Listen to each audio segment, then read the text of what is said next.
숨막히는 정적이 흐르는 최고급 한정식 레스토랑의 VIP 룸. 제네시스 그룹의 권시혁 회장과 그의 조부인 권오중 명예회장, 그리고 그들 맞은편에는 한성그룹의 한 회장과 그의 딸 한유라가 앉아 있었다. 식탁 위에는 그림 같은 음식들이 놓여 있었지만 그 누구도 수저를 드는 법이 없었다. 이곳은 저녁 식사 자리가 아닌 두 거대 그룹의 운명을 건 거래의 현장이었다. 이 결혼으로 우리 제네시스와 한성은 단순한 파트너를 넘어 피로 맺어진 하나의 가족이 되는 걸세. 권오중 명예회장이 만족스러운 목소리로 정적을 깼다. 그의 말은 손자인 시혁에게는 사형 선고나 다름없었다. 적대적 M&A 위기에 처한 그룹의 한 계열사를 구하기 위한 유일한 조건. 그것이 바로 시혁과 한유라의 정략 결혼이었다. 시혁은 맞은편에 앉은 여자를 무표정하게 바라보았다. 한유라, 완벽하게 계산된 청순함과 순종적인 미소로 자신을 포장한 여자. 재계에서는 그녀를 천사라고 불렀지만 시혁의 눈에는 그녀의 영혼 없는 눈동자 뒤에 숨겨진 차가운 야망이 보였다. 하지만 그에게 선택권은 없었다. 그는 술잔을 들어 올렸다. 그것은 항복의 표시였다. 차가운 약혼식 저녁 식사가 끝나고 시혁은 홀로 차를 몰아 도시의 밤속으로 들어갔다. 라디오에서 흘러나오는 애절한 팝송, 그리고 에어컨 바람을 타고 들어오는 축축한 밤 공기의 냄새. 그 모든 것이 그의 봉인된 기억을 폭력적으로 흔들어 깨웠다. 그의 머릿속은 몇 달 전까지만 해도 그의 세상의 전부였던 한 여자 최서연의 모습으로 가득 찼다. 몇 달 전 삼청동의 낡은 골목길에 숨겨진 그녀의 작은 예술품 복원 공방. 그곳은 시혁에게 유일한 안식처였다. 오래된 나무와 안료 냄새, 그리고 먼지 쌓인 유물들 사이에서 그녀는 세상에서 가장 아름다운 모습으로 빛나고 있었다. 그는 복잡한 기업 세계의 황제였지만 그녀의 앞에서는 그저 한 명의 남자에 불과했다. 그는 그녀가 부서진 도자기 조각을 하나의 예술품으로 되살려내는 그 경이로운 과정을 몇 시간이고 넋을 잃고 바라보곤 했다. 그녀의 열정과 순수한 영혼을 사랑했다. 너무 딱딱하게 굴지 말아요, 시혁씨. 그러다 정말 로봇이 될라. 자신을 놀리는 그녀의 장난기, 어린 목소리, 그리고 두 사람의 편안한 웃음소리가 가득했던 그들만의 작은 천국. 하지만 그 천국은 시혁 자신의 조급함 때문에 무너져 내렸다. 그는 언제까지나 그림자 속에 숨어 있을 수 없었다. 그는 그녀를 세상에 공개하고 자신의 유일한 여자로 만들고 싶었다. 하지만 서연은 두려워했다. 당신의 세상은 너무 높고 너무 차가워요, 시혁씨. 나 같은 평범한 사람은 그곳에서는 숨도 제대로 쉴 수 없을 거예요. 그들의 마지막 논쟁은 격렬했다. 그녀의 두려움을 이해하지 못했던 그는 결국 그녀에게 상처가 되는 말을 내뱉고 말았다. 언제까지 그렇게 도망만 칠 건데 나를 내 사랑을 믿지 못하는 거야. 이해 못해. 당신은 평생 가도 내 마음 절대 이해 못해. 그것이 마지막이었다. 다음날 사과하기 위해 다시 찾은 공방은 텅 비어 있었다. 그녀는 쪽지 한 장 흔적 하나 남기지 않고 그의 인생에서 완벽하게 증발해 버렸다. 젠장. 시혁은 운전대를 내리치며 심장에서부터 끓어오르는 고통을 삼켰다. 그녀를 잃은 상실감과 이제는 다른 여자와 미래를 약속해야만 하는 현실이 그를 미치게 만들었다. 그는 차갑고 텅 빈 펜트하우스로 돌아왔다. 그는 도시의 야경을 내려다보았다. 수많은 불빛들이 그의 제국을 상징했지만 그에게는 그저 거대한 사막처럼 느껴질 뿐이었다. 그는 자신의 인생에서 가장 사랑했던 유일한 여자를 잃었다. 그리고 이제 그는 자신이 경멸하는 여자와 족쇄를 차야만 했다. 모든 것은 그가 지켜야만 하는 제네시스라는 이름 때문에. 그는 왕국의 왕이었지만 자기 자신의 삶 속에서는 가장 비참한 죄수였다. 그의 마음속에서 길고 긴 전쟁이 시작되고 있었다. 사랑했던 여자를 향한 그리움과 눈앞의 현실에 대한 증오 사이에서 한유라의 연기는 완벽했다. 약혼 발표 이후 그녀는 제네시스 그룹의 예비 안주인으로서 천사의 가면을 쓰고 권 씨 일가의 마음을 사로잡기 시작했다. 그녀는 권오중 명예회장이 머무는 고풍스러운 본가를 제 집처럼 드나들었다. 그녀는 그의 건강을 위해 귀한 약재를 직접 다려 바쳤고 그의 오랜 취미인 난초에 대해 해박한 지식을 뽐내며 그의 말벗이 되어주었다. 그녀의 계산된 상냥함과 영리한 아첨 앞에 평생을 비정하게 살아온 늙은 회장은 완전히 무장해제되었다. 시혁이 저 무뚝뚝한 놈은 복이 많은 놈이야. 너처럼 현명하고 어진 아이를 아내로 맡게 되었으니 말이다. 어느 날 오후 본가를 찾은 시혁은 바로 그 광경을 목격했다. 할아버지의 만족스러운 얼굴과 그 옆에서 완벽한 손녀 며느리처럼 미소 짓고 있는 한유라. 다른 모든 이들의 눈에는 천사가 보였지만 그의 눈에는 텅 빈 허상만이 보였다. 그녀의 완벽함은 부자연스러웠고 연습된 연기처럼 느껴졌다. 그녀의 미소는 단 한 번도 그녀의 눈에 닿지 않았다. 특히 자신을 향한 그녀의 시선 속에는 애정이 아닌 승리감에 찬 소유욕이 번뜩이고 있어 그의 온몸에 소름이 돋게 만들었다. 그는 할아버지의 성화에 못 이겨 그녀에게 마지못해 인사를 건넸지만 그의 냉랭함은 감출 수가 없었다. 저렇게 착한 아이에게 대체 왜 그렇게 쌀쌀맞게 구는 개냐 내 놈의 그 삐뚤어진 성격이 문제다. 할아버지의 호통은 오히려 그를 가족 안에서 더욱 고립시킬 뿐이었다. 권씨 일가의 본가를 나선 직후 자신의 채 올라탄 한유라의 얼굴에서 천사의 미소는 순식간에 사라졌다. 그 자리에는 차갑고 계산적인 표정만이 남아있었다. 그녀는 익숙하게 사설 탐정에게 전화를 걸었다. 그녀의 목소리는 완전히 다른 사람이었다. 날카롭고 무자비했으며 섬뜩할 정도의 권위가 담겨 있었다. 최서연, 그 여자에 대해 계속 조사해. 지금 어디서 뭘 하는지, 누구를 만나는지 사소한 것 하나까지 전부 알아내. 필요하다면 24시간 감시 인력을 붙여.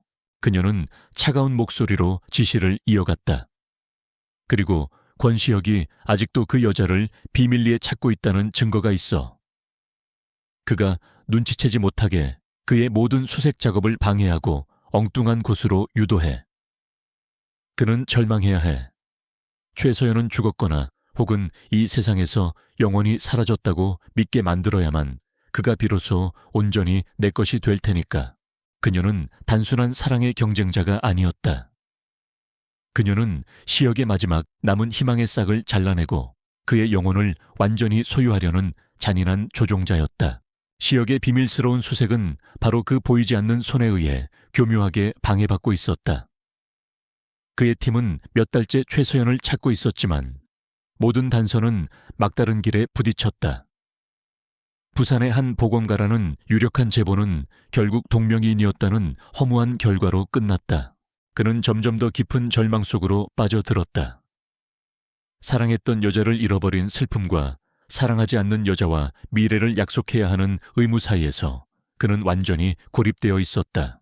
어느 날 한유라는 내조를 핑계로 직접 만든 도시락을 들고 그의 사무실을 찾아왔다.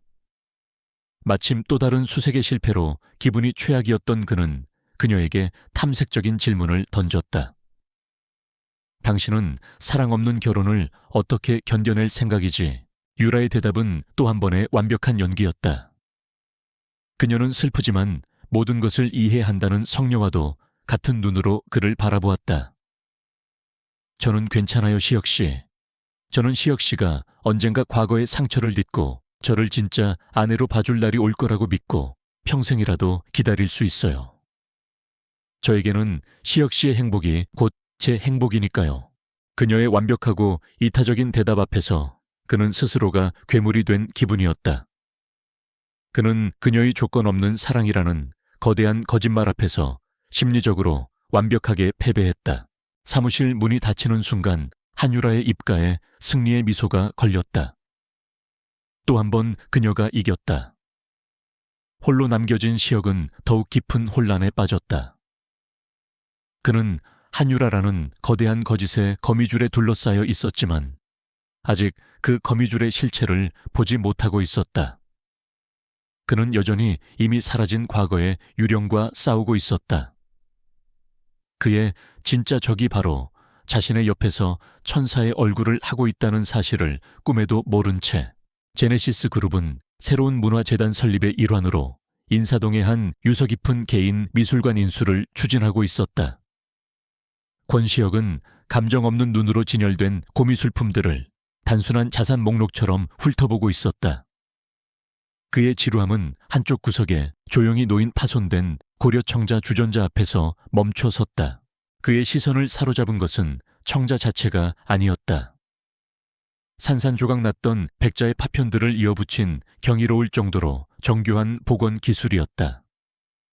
그것은 금으로 틈을 메우는 일본의 긴쓰기, 킨쓰기 기법이 아니었다. 상처를 가리는 대신 그 상처마저 역사의 일부로 끌어안아 거의 눈에 띄지 않게 하지만 더 깊은 아름다움으로 재탄생시키는 지극히 섬세하고 철학적인 기법. 강렬한 기시감이 전기처럼 그의 온몸을 관통했다. 그의 머릿속에 최서연의 공방이 떠올랐다. 그는 그녀가 깨진 도자기 조각을 다루던 마법과도 같았던 손길을 기억해냈다. 그리고 그에게 자신의 복원 철학을 설명해주던 그녀의 빛나던 눈동자도. 나는 상처를 억지로 숨기지 않아요. 그 상처 또한 이 유물이 살아온 시간의 일부니까요. 나는 그저 그 상처가 더 이상 아프지 않게 새로운 아름다움으로 다시 태어날 수 있도록 도와줄 뿐이에요. 불완전함 속에서 완벽한 아름다움을 찾아내던 그녀. 그가 그녀를 사랑했던 수많은 이유 중 하나였다. 아드레날린과 함께 꺼져가던 희망의 불씨가 그의 심장에서 다시 타올랐다. 이것은 우연일 리가 없었다. 이 기법은 너무나도 최서연다웠다. 그는 미술관 관장에게 이 청자를 복원한 전문가가 누구인지 다그쳐 물었다. 관장은 난처한 얼굴로 복원가가 극도로 신분을 노출하기를 꺼려하며 오직 연이라는 가명으로만 활동한다고 대답했다. 수단과 방법을 가리지 말고 연이라는 그 복원가를 찾아내. 내가 직접 만나야겠어. 권시혁의 명령은 절대적이었다. 최서연을 향한 그의 맹목적인 수색은 이제 연이라는 구체적인 목표를 향해 다시 시작되었다. 한편 세상의 소란과는 단절된 동해의 작은 해안 마을. 최서연은 그곳에 작은 공방을 차리고 조용히 숨어 살고 있었다. 그녀는 서울에 있는 친구를 대리인으로 내세워 익명으로 복원 의뢰를 받으며 간신히 생계를 유지하고 있었다. 시혁이 보았던 바로 그 청자도 그녀의 손을 거쳐 서울로 보내진 것이었다. 그녀는 시혁이 자신을 완전히 잊고 다른 여자와의 결혼을 준비하고 있을 것이라 믿으며 매일같이 상처를 곱씹고 있었다. 그러던 어느 날 그녀의 조용했던 세상에 거대한 파문이 일었다. 계속되는 피로감과 미식거림, 설마 했던 불안감, 약국의 임신 테스트기 위에 나타난 선명하고도 잔인한 두 줄의 선. 그녀의 뱃속에 그와 그녀의 아이가 자라고 있었다. 그녀의 반응은 기쁨이 아니었다. 쇼크 그리고 공포였다. 그녀는 완전히 혼자였다. 이 소식을 전할 사람도 기쁨을 나눌 사람도 없었다. 아이의 아버지는 이제 곧 다른 여자의 남편이 될 터였다. 그녀는 끝없는 고민에 휩싸였다. 이 조용한 바닷가 마을에서 홀로 아이를 낳아 기를 것인가? 아니면 모든 것을 걸고 서울로 돌아가 아이의 아버지를 위해 그리고 자신의 사랑을 위해 싸울 것인가? 그녀는 그가 속한 그녀를 밀어냈던 그 차가운 기업 세계가 너무나도 두려웠다. 늦은 밤 두 사람은 서로 다른 공간에서 같은 하늘 아래 다른 고뇌에 잠겨 있었다. 권시혁은 자신의 사무실에서 복원된 청자의 고화질 사진을 보고 있었다. 그는 청자가 아닌 그것을 되살려낸 섬세하고 보이지 않는 복원의 흔적을 마치 그녀의 손길을 찾으려는 듯 필사적으로 더듬고 있었다. 연을 찾는 것은 그가 서연을 찾을 수 있는 마지막 희망이었다. 서연아, 대체 어디 있는 거야? 제발. 최서연은 어두운 해변에 홀로 앉아 있었다. 그녀의 한 손은 아직은 평평한 자신의 아랫배를 보호하려는 듯 감싸고 있었다. 다른 한 손에는 그녀의 미래를 결정할 두 줄의 선이 그어진 테스트기가 들려 있었다. 그녀는 이제 더 이상 자신만을 위해 결정할 수 없었다. 그녀는 자신의 아이를 위해 가장 용감한 혹은 가장 비겁한 선택을 해야만 했다. 그는 과거의 유령을 쫓고 있었고 그녀는 그들의 미래를 손에 쥐고 있었다. 서로의 현실을 알지 못한 채 운명은 그들을 다시 한번 거대한 소용돌이의 중심으로 밀어 넣고 있었다. 권시혁의 수색은 집착에 가까웠다. 그는 연이라는 유령 같은 복원가를 찾기 위해 제네시스 그룹에 막대한 자원을 쏟아부었다. 암호화된 이메일을 해킹하려 시도하고 보안 배송업체의 경로를 역추적했으며 유일한 창구인 대리인의 뒷조사까지 지시했다. 그의 제국은 단 한 명의 여자를 찾기 위해 움직이고 있었다. 한유라는 이 모든 것을 손바닥처럼 들여다보고 있었다. 그녀는 시역을 감시하기 위해 심어놓은 사설 탐정을 통해 그의 관심이 최서연에서 연이라는 새로운 인물에게로 옮겨갔음을 알게 되었다. 그녀는 직감했다. 연이 누구인지는 몰라도 시역의 마음을 이토록 사로잡은 존재는 자신의 계획에 가장 큰 위협이라는 것을. 그녀는 그의 수색을 적극적으로 방해하기 시작했다. 그녀의 방식은 교활하고 잔인했다. 먼저 그녀는 일본에 거주하는 비슷한 복원 기법을 사용하는 가상의 복원가랜 RN에 대한 가짜 포트폴리오를 만들었다. 그리고 이 단서를 익명으로 시역의 팀에게 흘렸다. 시역의 팀은 몇 주간 존재하지도 않는 인물을 찾기 위해 일본에서 헛수고를 해야만 했다. 다음으로 그녀는 가난에 시달리는 한 은퇴한 원로 복원가를 찾아냈다. 그녀는 거액의 돈으로 그를 매수하여 연 행세를 해달라고 부탁했다. 그리고는 시역과 그 노인의 만남을 주선했다. 잔뜩 기대에 부풀어 약속 장소로 나갔던 시역은 지독한 실망감과 함께 돌아와야 했다. 그 노인은 뛰어난 장인이었지만 그에게는 시역이 그토록 찾던 영혼의 깊이가 없었다. 그 손길도 그 눈빛도 최서연의 것이 아니었다. 그의 수색은 다시 원점으로 돌아왔다. 그리고 바로 그 지점에서 시역은 한유라의 완벽한 가면에 드리워진 첫 번째 균열을 발견하게 된다. 그 주 주말 권씨 일가의 저녁 식사 자리. 한유라는 천진난만한 얼굴로 우연히 들었다는 듯이 말했다. 시역 씨 듣자 하니 그토록 찾으시던 대단한 복원가분은 찾으셨다면서요. 연세가 지긋하신 아주 유명한 장인이시라던데. 정말 다행이에요. 순간 시역의 동작이 멈췄다. 그 만남은 그의 최측근인 김비서 외에는 아무도 모르는 극비리에 진행된 일이었다. 그녀가 어떻게 알았지? 그녀가 이 일에 연관되어 있지 않다면 절대 알 수 없는 세부 사항이었다. 그는 아무것도 묻지 않았다. 그저 무표정한 얼굴로 그녀를 응시할 뿐이었다. 하지만 그의 머릿속에서는 날카로운 경고등이 켜지고 있었다. 그는 이 작은 정보의 조각을 자신의 마음속 가장 깊은 곳에 기록해 두었다. 같은 시각 동해의 작은 바닷가 마을. 최서연은 작은 동네 병원의 진료실에서 자신의 인생이 또 한 번 거대한 파도에 휩쓸렸음을 알게 되었다. 초음파 모니터 위에서 아주 작지만 세상 그 무엇보다 강렬하게 뛰고 있는 작은 심장. 그것은 더 이상 추상적인 문제가 아니었다. 그녀의 아이였다. 살아있는 생명. 그녀는 오랫동안 잊고 지냈던 혹은 애써 외면했던 용기를 꺼내 들었다. 그녀는 더 이상 비겁하게 도망치지 않기로 했다. 자신의 아이가 아비 없는 자식으로 자라게 둘 수는 없었다. 그리고 자신이 한때 사랑했던 남자가 저렇게 교활한 여자에 덫에 걸려 불행해지는 것을 그냥 지켜볼 수만은 없었다. 어머니로서의 본능은 이제 단순히 아이를 보호하는 것을 넘어 아이의 미래를 위해 싸우라고 명령하고 있었다. 그녀는 결심했다. 서울로 돌아가기로. 결정의 순간은 서로 다른 공간에서 동시에 이루어지고 있었다. 권시혁은 자신의 사무실에서 가짜 연과의 만남에 대한 보고서와 한유라의 최근 자금 흐름 보고서를 나란히 펼쳐놓고 있었다. 그의 눈에 만남 며칠 전 유라의 계좌에서 그 원로 보건가의 계좌로 거액의 돈이 송금된 내역이 들어왔다. 그의 눈이 가늘어졌다. 이제 의심은 데이터를 기반으로 한 확신으로 변해가고 있었다. 그는 보이지 않던 인형사의 실을 보기 시작한 것이다. 최서연은 작은 가방을 꾸리고 있었다. 이번에는 도망을 위한 짐이 아니었다. 전쟁을 위한 군장이었다. 그녀는 지갑 속에 자신의 방패이자 칼이 되어줄 작은 아이의 초음파 사진을 소중하게 넣었다.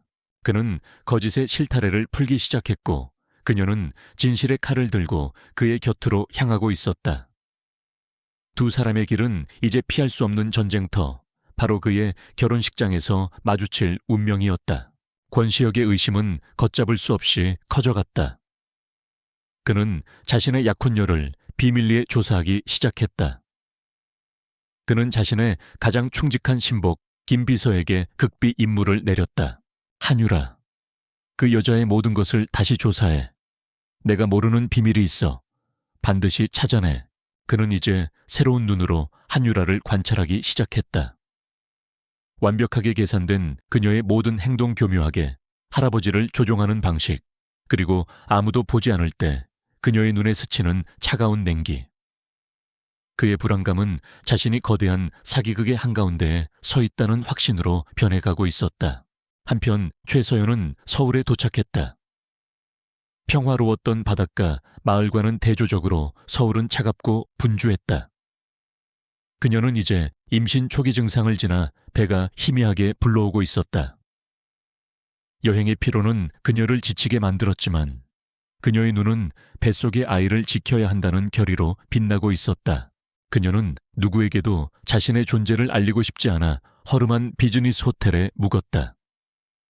그녀의 최우선 목표는 결혼식 전에 권시혁에게 직접 연락하는 것이었다. 하지만 현실의 벽은 높았다. 그녀가 기억하던 그의 개인 번호는 이미 바뀌어 있었고 회사 대표 번호로 건 전화는 비서실에서 번번이 차단당했다. 회장님께서는 지금 통화하실 수 없습니다. 용건을 남기시겠습니까? 내가 당신의 아이를 가졌어요. 라는 메시지를 남길 수는 없는 노릇이었다. 그녀가 모르는 사이 한유라의 거미줄은 이미 그녀의 주위를 촘촘히 감싸고 있었다. 그녀를 미행하던 사설 탐정은 그녀가 서울에 도착했다는 사실을 즉시 유에게 보고했다. 유라는 경악했지만 동시에 희열을 느꼈다. 사냥감이 제 발로 함정 속으로 걸어 들어온 셈이었다. 그녀는 제네시스 그룹의 보안팀의 영향력을 행사하여 최서연이라는 이름을 가진 모든 외부인의 접근을 스토커로 규정하고 원천 차단하도록 만들었다. 그녀는 서연을 완벽하게 고립시켜 결혼식 날까지 시혁에게 접근조차 하지 못하게 만들 작정이었다. 시간은 흘러 결혼식은 며칠 앞으로 다가왔다. 초조해진 서연은 마지막 수단으로 직접 제네시스 그룹 본사 건물을 찾아갔다. 그녀는 수수한 옷차림을 하고 있었다. 로비의 보안 요원들은 임신으로 살짝 배가 부른 그녀의 초라한 행사액을 보고 회장님에게 접근하려는 또 다른 미친 여자쯤으로 여기며 그녀를 경멸적으로 막아섰다. 회장님을 만나려면 공식적인 절차를 밟아서 예약을 하십시오. 그녀는 한때 대한민국 최고의 예술품 복원 전문가였다. 하지만 지금 이 순간 권력의 이름과 화려한 옷을 걸치지 않은 그녀는 그저 문전박대당하는 미혼 모일 뿐이었다. 굴욕감에 그녀는 발길을 돌릴 수밖에 없었다. 한편 김 비서의 비밀 조사는 마침내 결정적인 증거를 찾아냈다. 그는 한유라가 고용한 사설 탐정 네트워크를 역추적했다. 그리고 그들의 보고서 원본을 손에 넣었다.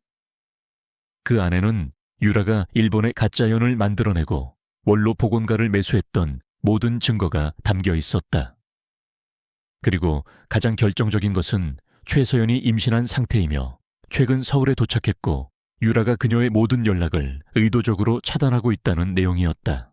김 비서는 절대적인 충성심을 가진 남자였다. 그리고 그의 충성은 회장님의 약혼녀가 아닌 권시혁 회장님 단 한 사람을 향한 것이었다. 그는 이 모든 상황이 얼마나 위험하고 부당한지를 깨달았다. 그는 그날 밤 공식적인 보고 라인을 무시하고 직접 펜트하우스를 찾아가 시혁과 독대했다. 회장님 드릴 말씀이 있습니다. 한유라 아가씨에 관한, 그리고 최서연 씨에 관한 것입니다. 김 비서는 서류철 하나를 시혁의 책상 위에 올려놓았다. 그 안에는 임신한 몸으로 회사 건물에 들어오려다 쫓겨나는 서연의 모습이 찍힌 CCTV 사진과 유라의 사설 탐정이 작성한 보고서들이 담겨 있었다. 시혁은 서류철을 열었다.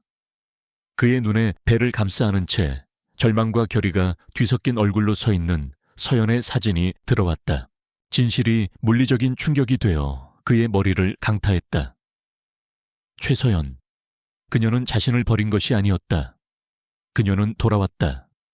그의 아이를 가진 채, 그리고 그가 결혼하려는 여자는 그들을 떼어놓기 위해 이 모든 끔찍한 기망극을 벌이고 있었다. 그의 얼굴에서 차가운 의심의 가면이 벗겨져 내렸다. 그 자리에는 날 것 그대로의 화상과도 같은 분노가 들끓기 시작했다. 진실의 속삭임은 이제 포효가 되었다. 그리고 결혼식 전날 밤은 이제 전쟁터의 전야가 될 터였다. 김 비서가 내민 서류철을 본 순간 권시혁의 세상은 붉은 분노와 하얀 죄책감으로 뒤섞여 버렸다. 그가 제네시스 그룹의 이름으로 세운 철옹성 같던 건물 앞에서 자신이 사랑했던 여자가 자신의 아이를 임신한 채로 그렇게 초라하게 쫓겨나는 사진. 그의 심장이 갈갈이 찢어지는 듯했다. 그의 분노는 폭발하는 대신 빙하처럼 차갑고 단단하게 응축되었다. 그는 김 비서에게 지옥의 사령관과도 같은 목소리로 명령을 내렸다. 김 비서, 당장 최서연 씨를 찾아. 대한민국 땅을 전부 뒤져서라도 오늘 밤 안에 내 앞에 데려와. 최고 등급으로 보호하고 그녀의 머리카락 한 올이라도 다치게 하는 놈은 이유를 불문하고 그 자리에서 처리해. 한유라와 한성그룹, 그리고 이 더러운 사기극에 연루된 모든 놈들. 숨 쉬는 것 빼고 모든 것을 감시해. 자금 흐름 통신 내역, 사적인 대화까지 전부 다. 그리고 그는 가장 잔인한 복수를 예고했다. 내일 결혼식은 예정대로 진행한다. 단 세상이 보게 될 신부는 한유라가 아닐 거야.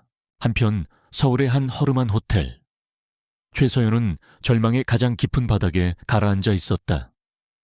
그녀가 할 수 있는 모든 시도는 실패로 돌아갔다. 내일이면 그가 다른 여자의 남편이 된다는 뉴스가 온 세상을 뒤덮을 터였다. 그녀는 패배를 인정해야만 했다. 그녀는 눈물을 흘리며 뱃속의 아이를 감싸 안았다. 차라리 모든 것을 버리고 떠났던 그 바닷가 마을이 더 나았을지도 모른다. 그녀는 내일 아침 첫 차로 다시 도망치기 위해 기차표를 예매하기 시작했다. 바로 그때 호텔 방문을 두드리는 노크 소리가 들렸다. 그녀는 한유라가 보낸 사람들이라고 생각해 공포에 질렸다. 하지만 문틈으로 확인한 사람은 뜻밖에도 김 비서였다. 그는 정중하지만 단호한 태도로 그녀의 앞을 지키고 서 있었다. 최서연 씨, 회장님께서 찾으십니다. 그의 눈에는 그녀를 향한 희미한 동정과 존경심이 서려 있었다. 서연은 혼란스러웠지만 그의 눈빛을 믿어보기로 했다. 그녀는 조용히 그를 따라 나섰다. 서연을 만나기 전 시혁은 마지막으로 한 곳을 더 들렀다. 할아버지가 계신 본가였다. 그는 더 이상 손자로서 애원하지 않았다. 그는 한 그룹의 회장이자 한 아이의 아버지가 될 남자로서 자신의 조부를 정면으로 마주했다. 그는 김 비서의 보고서 파일을 늙은 회장의 찻상 위에 던지듯 올려놓았다. 이게 할아버지가 원하셨던 결과입니까? 그의 목소리는 분노로 낮게 잠겨 있었다. 당신의 위대한 그룹을 위해 제가 사랑하는 여자와 당신의 핏줄을 잇는 내 아이를 이 지옥으로 밀어 넣으신 것이 만족스러우십니까? 보고서 속 사진과 내용을 확인한 권 회장의 얼굴이 충격으로 굳어졌다.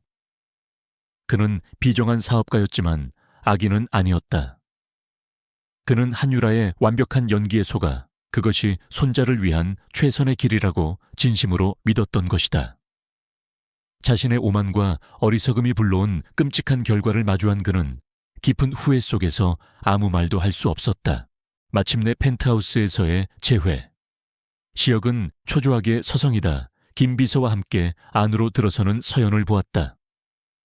몇 달 사이 그리움으로 닳아 없어진 줄 알았던 바로 그 얼굴. 그리고 이전에는 없었던 그녀의 배에 깃든 새로운 생명의 흔적. 그 순간 그의 모든 분노와 이성이 녹아내렸다. 그는 아무 말 없이 그녀에게 다가가 세상이 무너져도 놓지 않을 것처럼 그녀를 와락 끌어안았다. 그것은 절박하고 처절한 포옹이었다. 그는 그녀의 머리카락에 얼굴을 묻고 짐승처럼 으르렁거리는 목소리로 사죄의 말을 되뇌었다. 미안하다. 내가 다 미안해. 너무 늦게 알아서. 이 모든 지옥을 너 혼자 겪게 해서. 미안해 서연아.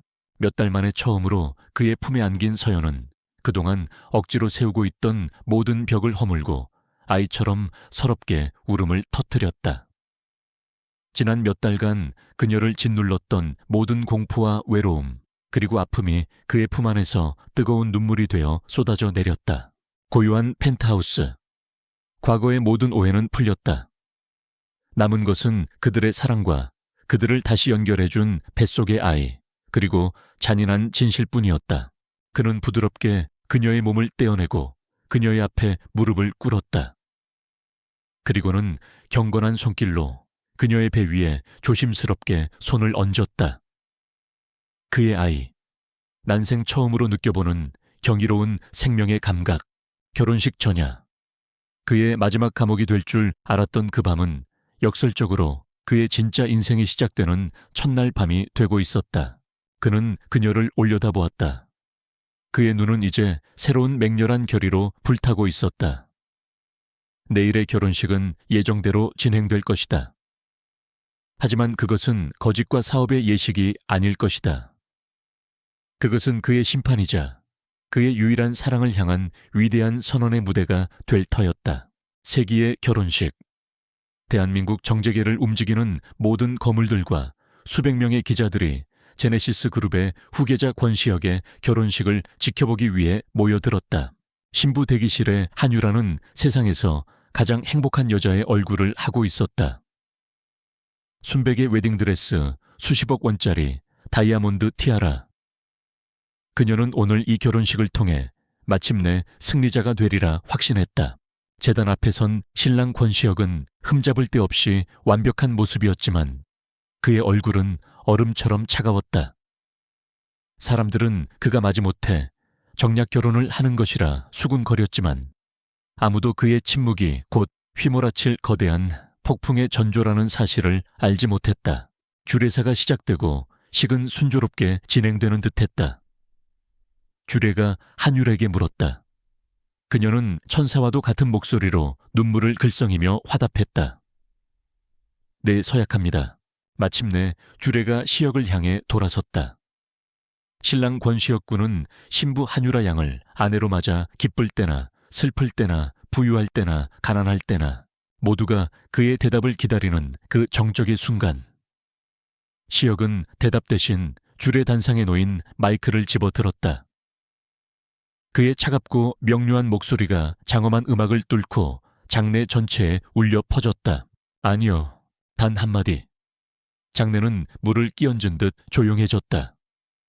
사람들은 경악했고 한유라의 완벽했던 미소가 경련을 일으키기 시작했다. 시역은 하객들을 향해 돌아섰다. 그의 시선이 경악한 한유라와 그녀의 아버지 한 회장에게 닿았다. 오늘 이 자리는 저의 결혼식이 아닙니다. 이 자리는 추악한 진실을 밝히는 심판의 자리가 될 겁니다. 그의 신호와 함께 두 사람의 로맨틱한 사진을 보여주던 재단 양옆의 대형 스크린이 꺼졌다가 다시 켜졌다. 화면에 나타난 것은 트럭 운전사의 자백 영상이었다. 그는 한유라의 비서로부터 돈을 받고 최서연을 해치라는 지시를 받았던 모든 과정을 상세히 진술하고 있었다. 두 번째 증거.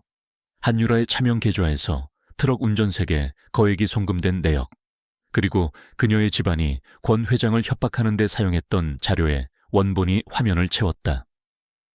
세 번째 증거. 한유라가 사설 탐정과 통화하며 시역의 서연 수색을 방해하고 그녀의 연락을 차단하라고 지시하는 목소리가 장내에 생생하게 울려 퍼졌다. 아니야, 거짓말이야. 저건 다 조작된 거야. 한유라가 비명을 질렀다. 그녀의 천사 가면은 완전히 박살나고 악에 바친 괴물의 민낯이 드러났다. 바로 그 순간 성당의 육중한 정문이 열렸다. 최서연이 들어서고 있었다. 웨딩드레스가 아닌 그녀의 임신한 몸을 아름답게 감싸는 소박한 흰색 원피스 차림. 그녀는 창백했지만 그 누구보다 강하고 결연한 모습이었다. 모든 하객들의 시선이 그녀에게 쏠렸다. 그녀는 사람들의 시선 사이를 마치 홍해를 가르듯 천천히 그리고 당당하게 걸어 제단으로 향했다. 그녀는 결혼식을 망치러 온 파괴자가 아니었다. 자신의 옥좌를 되찾으러 온 여왕이었다. 그녀는 제단 위 시역의 곁에 멈춰 섰다. 시역은 본능적으로 그녀의 어깨를 감싸 안아 보호했다. 그는 하객들을 그리고 고통스러운 후회로 가득 찬 얼굴의 할아버지를 바라보았다. 그의 목소리에는 맹렬한 사랑과 보호 본능이 담겨 있었다. 오늘 제 옆에 서 있어야 할 진짜 신부는 바로 이 사람입니다. 그는 서연의 손을 들어 모두가 볼 수 있도록 굳게 잡았다. 그리고는 품에서 전날 밤 그녀가 그에게 건넸던 아이의 초음파 사진을 꺼내 카메라를 향해 들어보였다. 그리고 이 아이는 저의 아이이자 제네시스 그룹의 유일한 상속자가 될 아이입니다. 그의 선언은 한유라와 그녀의 집안이 공들여 쌓아 올린 모든 계획을 한순간에 무너뜨리는 거대한 폭탄이었다. 결혼식장은 아수라장이 되었다. 기자들의 플래시가 미친 듯이 터졌고 한유라는 값비싼 웨딩드레스 위로 그대로 무너져 내렸다. 그녀의 아버지는 분노한 사업 파트너들에게 둘러싸여 있었다. 시역은 그 모든 혼돈을 외면했다. 그의 눈에는 오직 서연만이 담겨 있었다. 그는 자신이 만들어낸 폭풍의 한가운데에서 그녀에게 오직 그녀에게만 들려주어야 했던 서약의 말을 건넸다. 서연아, 내 아내가 되어줘. 두 사람은 적들의 야망이 무너져 내린 폐허의 제단 위에서 서로를 마주보며 굳건히 서 있었다. 거짓된 결혼식은 파괴되었고 진짜 미래를 위한 길이 열리고 있었다. 결혼식장의 혼돈을 뒤로하고 권시혁은 최서연을 안전한 개인 대기실로 이끌었다. 문이 닫히고 바깥 세상의 소음이 차단되자 두 사람 사이에는 비로소 고요한 정적이 흘렀다. 그는 먼저 그녀의 안위를 살폈다. 그의 눈에는 지난 몇 달간 그녀가 겪었을 고통에 대한 죄책감과 애틋함이 가득했다. 괜찮아, 많이 놀랐지. 바로 그 순간 서연은 마침내 그녀가 떠나야만 했던 진짜 이유, 두 사람을 갈라놓았던 잔인한 오해에 대해 털어놓았다. 시역과 마지막으로 다툰 그날 밤 이후 그녀는 상처받은 마음을 안고 공방에 홀로 있었다. 다음날 아침 걱정되는 친구의 가면을 쓴 한유라가 그녀를 찾아왔다. 그리고는 세상에서 가장 잔인한 거짓말을 가장 상냥한 목소리로 속삭였다. 서연 씨, 이런 말 정말 하고 싶지 않지만 시혁 오빠, 그는 당신을 사랑하지 않아. 그에게는 죽은 첫사랑이 있어. 그리고 서연 씨, 당신이 그 여자와 너무나도 닮았거든. 그는 당신을 보면서 그 여자를 떠올리는 거야. 당신은 그저 죽은 사람의 대용품일 뿐이라고. 어젯밤에도 당신과 싸우고 곧장 그 여자의 무덤에 갔었어. 한유라의 거짓말은 서연의 심장에 박힌 독화살이었다. 시역의 사랑이 잔인한 환상으로 변하고 자기 자신이 한낱 그림자에 불과했다는 생각. 그 굴욕감과 마음의 상처는 그녀가 그를 떠나야만 했던 충분한 이유가 되었다. 시역은 그녀의 이야기를 들으며 주먹을 너무 세게 쥔 나머지 손마디가 하얗게 변했다. 죽은 첫사랑 따위는 존재하지 않았다. 그것은 서연의 불안감을 파고들기 위해 유라가 만들어낸 완벽하게 악의적인 거짓말이었다. 그는 유라의 영혼에 깃든 독의 깊이에 치를 떨었다. 그는 서연의 떨리는 어깨를 감싸 안았다. 거짓말이야. 전부 다 거짓말이야, 서연아. 내게 첫사랑은 없어. 내 처음도 마지막도 오직 당신뿐이었어. 지금도 그렇고 마지막 오해가 풀리는 순간이었다. 이제 심판의 시간이 찾아왔다. 진실이라는 가장 강력한 무기를 손에 쥔 시혁은 서연을 안전한 방에 남겨두고 다시 혼돈의 연회장으로 향했다. 그곳에는 사태를 수습하려는 할아버지와 패닉에 빠진 한씨 부녀가 있었다. 그는 먼저 한유라와 마주섰다. 죽은 내 첫사랑, 감히 내 더러운 입으로 내 하나뿐인 사랑을 모독해 그는 그녀가 서연에게 했던 모든 거짓말을 만천해 폭로했다. 그녀를 병적인 거짓말쟁이자 잔인한 조종자로 낙인 찍었다. 다음은 한 회장이었다. 당신 딸의 유치한 거짓말과 당신의 비열한 협박. 이게 바로 당신들 한성그룹이 사업하는 방식인가? 마지막으로 그는 자신의 할아버지를 향해 돌아섰다. 그의 목소리에는 분노와 함께 깊은 실망감이 담겨 있었다. 보십시오, 할아버지. 이게 바로 할아버지가 제네시스의 안주인으로 선택한 여자입니다. 저와 제 아이, 그리고 할아버지의 증손자를 죽음의 문턱까지 몰고 갈 뻔했던 바로 저 여자입니다. 이제 만족하십니까? 궁지에 몰린 한 회장은 결국 이 모든 협박의 근원을 스스로 폭로하고 말았다. 그가 권 회장의 평생의 비밀, 즉 젊은 시절 사업상의 과오로 경쟁사를 파산시키고 그 사장을 자살로 몰고 갔던 지울 수 없는 과오에 대한 증거를 쥐고 있었던 것이다. 모든 진실이 밝혀졌다. 한씨 가문의 명성은 그들의 비열한 협잡과 함께 나락으로 떨어졌다. 권 회장은 자신의 과거와 현재의 과오가 만천에 드러난 것에 대한 충격과 죄책감으로 늙고 패배한 모습으로 고개를 숙였다. 시혁은 그 어떤 승리감도 느끼지 못했다. 그의 가슴에는 오직 모든 것을 바로잡아야 한다는 무거운 책임감만이 남아있었다. 그는 엉망이 된 연회장을 뒤로하고 서연이 기다리는 대기실로 돌아갔다. 문이 열리고 창가에 서 있던 그녀가 그를 돌아보았다. 그녀의 눈에는 걱정과 사랑이 가득했다. 바깥의 폭풍은 여전히 휘몰아치고 있었지만 이 작은 방 안에서 두 사람은 마침내 서로에게 안전한 항구가 되어주고 있었다. 혼돈은 그들의 등 뒤에 있었다. 이제 그들에게는 상처를 치유하고 새로운 미래를 함께 만들어가야 할 어려운 과제가 남아있었다. 세기의 결혼식은 세기의 스캔들이 되어 대한민국을 뒤흔들었다. 한성그룹의 주가는 끝없이 추락했고 한유라와 한 회장은 살인미수 교사 및 협박 혐의로 검찰의 조사를 받게 되었다. 그들이 쌓아 올린 명성과 부는 그들의 추악한 민낯이 드러나는 순간 신기루처럼 사라져버렸다. 권시혁은 더 이상 할아버지의 꼭두각시가 아니었다. 그는 이제 한 여자와 아이를 지켜야 하는 남자로서 자신의 제국을 이용해 무자비한 심판을 시작했다. 그는 한성그룹의 모든 사업 파트셔와 채권단에게 한 회장의 협박 증거를 제시하며 그들에게서 등을 돌리게 만들었다. 그는 막대한 자본력을 동원해 추락한 한성그룹의 핵심 자산들을 헐값에 인수하며 적의 제국을 체계적으로 해체해 나갔다. 그것은 탐욕을 위한 정복이 아니었다. 다시는 그들이 자신의 가족을 위협하지 못하도록 그 뿌리까지 뽑아버리는 철저하고 외과수술과도 같은 정의의 집행이었다. 모든 전쟁이 끝나고 그는 할아버지가 계신 본가로 향했다. 늙은 회장은 완전히 무너져 있었다. 그는 자신의 오만과 그릇된 판단이 사랑하는 손자와 아직 태어나지도 않은 증손자를 얼마나 끔찍한 위험으로 몰아넣었는지를 깨닫고 깊은 죄책감에 시달리고 있었다. 내가 늙어서 눈이 멀었다.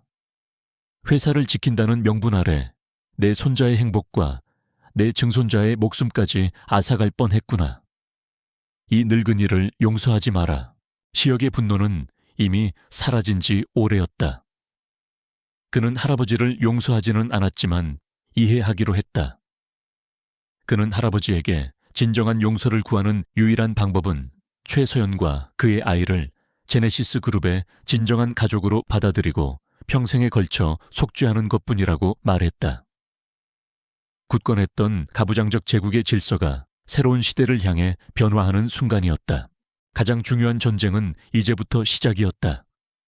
바로 최서연의 신뢰를 되찾는 전쟁. 그는 그들의 관계가 자신의 과거의 냉정함과 최근의 끔찍한 사건들로 인해 깊은 상처를 입었음을 알고 있었다. 그는 서두르지 않았다. 그는 그녀에게 시간을 주었다. 그는 그녀를 차가운 펜트하우스 대신 그녀의 공방과 가까운 아름답고 안전한 단독주택으로 이사시켰다. 그는 말이 아닌 행동으로 자신의 사랑을 증명하기 시작했다. 그는 대한민국 최고의 산부인과 의사들로 그녀의 전담팀을 꾸렸고 단 한 번의 정기검진도 빼놓지 않고 그녀와 동행했다. 그는 바쁜 시간을 쪼개 그녀의 공방을 찾아왔다. 그는 그녀의 일을 방해하지 않고 그저 몇 시간이고 조용히 그녀가 유물을 복원하는 모습을 경이로운 눈으로 지켜보았다. 그는 예술품 복원에 대한 책을 읽기 시작했고 그녀의 세계를 이해하기 위해 노력했다. 그리고 그는 평생 들어가 본 적 없던 주방에 들어가 그녀를 위한 건강식을 직접 만들기 시작했다. 그의 서툰 요리는 맛은 없었지만 그 어떤 산의 진미보다 깊은 진심이 담겨 있었다. 서연은 그의 헌신적인 모습에 혼란스러웠다. 그녀는 그를 사랑했지만 과거의 상처와 그의 세계에 대한 두려움은 여전히 그녀의 마음속에 남아 있었다. 어느 날 그가 결혼과 미래에 대해 조심스럽게 이야기를 꺼냈을 때 그녀는 자신도 모르게 뒷걸음질 쳤다. 저는 아직 시간이 좀 더 필요해요, 시혁 씨. 모든 게 너무 빠르고 조금은 무서워요. 과거의 그였다면 분명 좌절하고 분노했을 터였다. 하지만 그는 이제 다른 사람이 되어 있었다. 그는 그저 그녀의 손을 부드럽게 잡았다. 괜찮아. 평생이라도 기다릴 수 있어. 당신과 우리 아이 곁에서. 당신이 준비될 때까지. 그의 흔들림 없는 인내와 이해. 그것이 바로 그녀에게 필요했던 마지막 확신이었다. 그가 진정으로 변했다는 증거. 한성그룹은 완전히 해체되었다. 악인들은 법의 심판을 받았다. 그날 저녁 시혁은 여느 때처럼 그녀의 공방을 찾았다. 그는 서툰 솜씨로 오래된 도자기의 파편을 함께 맞춰보고 있는 그녀의 곁에 앉았다. 깨진 도자기 위로 두 사람의 손이 조심스럽게 포개졌다. 그것은 마치 상처 입었던 그들의 관계를 함께 치유하고 새로운 모습으로 복원해 나가는 과정을 상징하는 듯했다. 바깥의 폭풍은 끝났다. 이제 내면의 상처를 치유할 시간이 찾아왔다. 그는 그녀의 신뢰를 얻기 위해 모든 것을 바쳤고 그녀는 마침내 그 신뢰에 자신의 마음을 온전히 맡길 준비가 되어 있었다. 몇 달의 시간이 흘렀다. 한성그룹 스캔들에 떠들썩했던 먼지는 가라앉았고 세상은 새로운 이야기에 열광하기 시작했다. 제네시스 그룹의 후계자 권시혁과 베일에 쌓여있던 그의 아내 최서연의 진짜 러브스토리. 그리고 그들 사이에서 곧 태어날 새로운 생명에 대한 이야기였다. 서연의 복원 공방은 이제 그녀에게 가장 안전하고 평화로운 안식처가 되었다. 임신 막달이 가까워진 그녀의 얼굴에는 과거의 그늘 대신 행복과 건강한 생기가 가득했다. 시혁은 이제 그 공방의 어색한 방문객이 아니었다. 그는 아내가 일하는 동안 한쪽 구석에서 조용히 예술사 책을 읽거나 서툰 솜씨로나마 그녀의 작업을 돕는 편안한 일상이 되었다.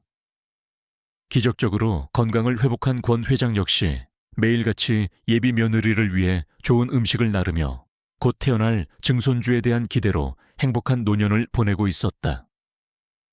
무너졌던 가족은 그렇게 서서히 치유되고 있었다. 시혁은 이제 때가 되었음을 알았다. 그는 그녀가 완전히 준비될 때까지 묵묵히 기다려왔다.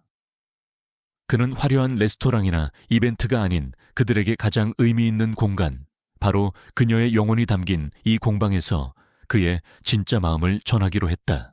그날 저녁 노을빛이 공방 안을 따스하게 물들이고 있었다.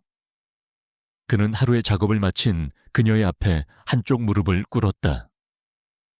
그의 손에 들린 작은 반지 상자 안에는 거대하고 화려한 다이아몬드가 아닌 두 사람을 다시 만나게 해준 바로 그 고려청자의 우아한 곡선을 모티브로 디자인된 세상에 단 하나뿐인 반지가 빛나고 있었다. 그의 목소리는 그들의 험난했던 여정을 담아 진심으로 떨리고 있었다. 서연아, 우리는 세상에서 가장 끔찍한 방법으로 시작했어. 거짓과 오해, 그리고 아픈 상처뿐이었지. 하지만 당신은 내 인생의 모든 어둠 속에서 나를 이끌어준 유일한 빛이었어. 10년 전 그 길 위에서도 그랬고 지금도 그래. 그는 그녀의 손을 잡고 반지를 꺼내 들었다. 이제 거짓된 서약이 아니라 나의 진실된 마음으로 당신에게 묻고 싶어. 나와 그리고 곧 태어날 우리 아이와 함께 진짜 가족이 되어주겠어. 내 아내가 되어줘. 서연의 눈에서 행복의 눈물이 뜨겁게 흘러내렸다. 그녀는 말없이 세상에서 가장 행복한 미소로 고개를 끄덕였다. 그들의 모든 과거가 마침내 완전한 용서와 사랑으로 치유되는 순간이었다. 에필로게 몇 달 후 예쁜 딸이 태어났다. 그리고 두 사람의 진짜 결혼식이 열렸다. 세기의 결혼식이라 불렸던 첫 번째 결혼식과는 모든 것이 정반대였다. 결혼식은 영혼 없는 거대한 성당이 아닌 햇살이 가득한 서연의 공방 정원에서 가장 가까운 가족과 친구들만을 초대해 잡고 소박하게 치러졌다. 순백의 소박한 드레스를 입은 서연은 갓 태어난 딸을 품에 안고 있었다. 시혁은 그가 평생 느껴보지 못했던 완전한 행복과 사랑이 가득한 눈으로 자신의 두 보물을 바라보고 있었다. 두 사람은 직접 쓴 소박하지만 진심이 담긴 서약서를 낭독했다. 부와 명예가 아닌 평생의 신뢰와 지지, 그리고 사랑을 약속하는 맹세였다. 맑고 푸른 하늘 아래 세 가족이 함께 섰다. 시혁이 잠든 아기의 귓게 사랑을 담아 속삭였다. 아가야, 네 엄마가 아빠를 구했단다. 네 엄마는 아빠 인생의 유일한 영웅이야. 서연이 그의 어깨에 머리를 기댔다. 그녀의 심장은 더 이상 바랄 것이 없는 완전한 행복으로 가득 차 있었다. 거짓된 결혼식은 심판의 무대였다. 하지만 이 진짜 결혼식은 불길 속에서 시험받고 마침내 더 단단하고 아름다워진 사랑을 축복하는 자리였다. 깨진 도자기가 더 위대한 예술품으로 복원되듯이